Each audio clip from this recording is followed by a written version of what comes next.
Okay, so in starting off, I just want to get your perspective on what it's been like starting an Agritech solution on the continent. What have been the things that you were challenged with?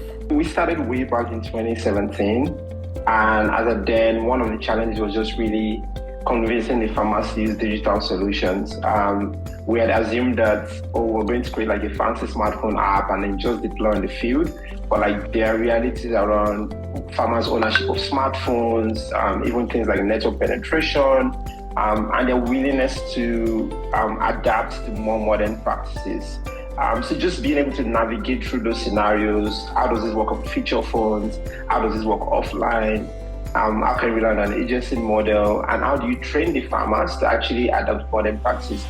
So those are a few of the things that we saw getting into the space, because our work is like 100% focused on working with smallholder farmers. But the other aspect of that is scalability. And Ayo, that's where I'd like to get your perspective. How did you approach scalability when you're having to kind of build the ecosystem and the infrastructure around you as well?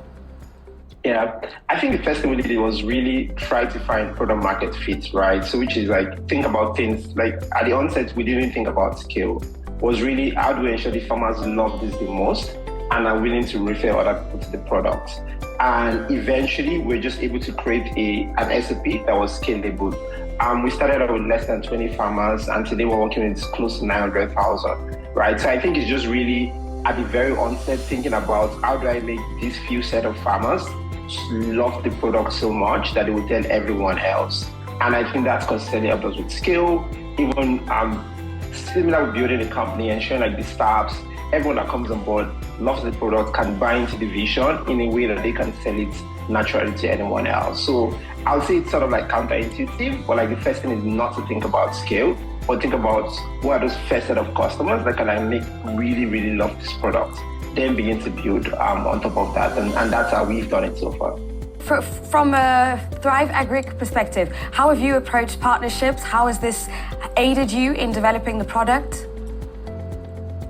Yeah, I mean, I think we've always talked about like the ecosystem and what role everyone plays, right? So I'm super big on partnering with whether it's the input dealers, like the fertilizer producers and seeds, on the market access, who are the buyers that need these products from the farmers to feed into their factories.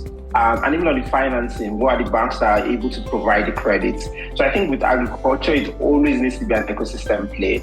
No one player can plug in the entire gap because it's like super big, and just the challenges that need to be solved are massive and very time bound. So I think we've always thought about it from day one as how do we sort of like build that layer that's an infrastructure, and then everyone sort of plugs in to then create value for the farmers.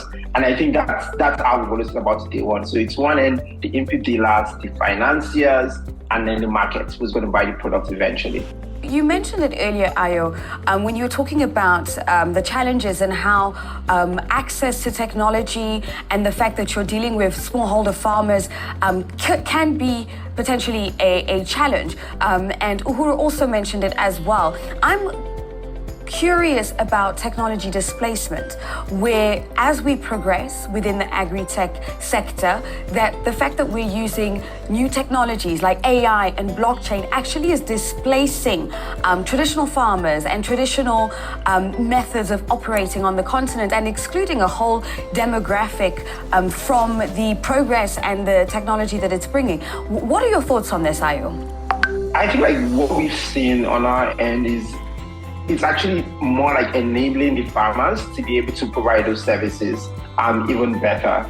As an example, in our case, farmers will typically not access things like machinery services, or we block that from credits, either because they don't have smartphones or they're not in those communities. So I think what we've done, and in partnership with the government, and I think like we've seen it happen in a couple other markets, is being able to how do we deliver this technology to the farmers using either an agency model or using an offline model to be able to increase their effectiveness and increase their productivity. But I think like for eventually what we're going to see is more and more we're going to see a reduction in the number of smallholder farmers, but rather than them being excluded, it's now more of them becoming commercial farmers because now they have access to these sort of technologies, and then other people moving up the value chain. So either it's becoming like processors or becoming an input provider. So I think in the context of in the context of like possibilities, I think it actually creates more value for farmers and creates more value in terms of what agriculture could contribute to the GDP,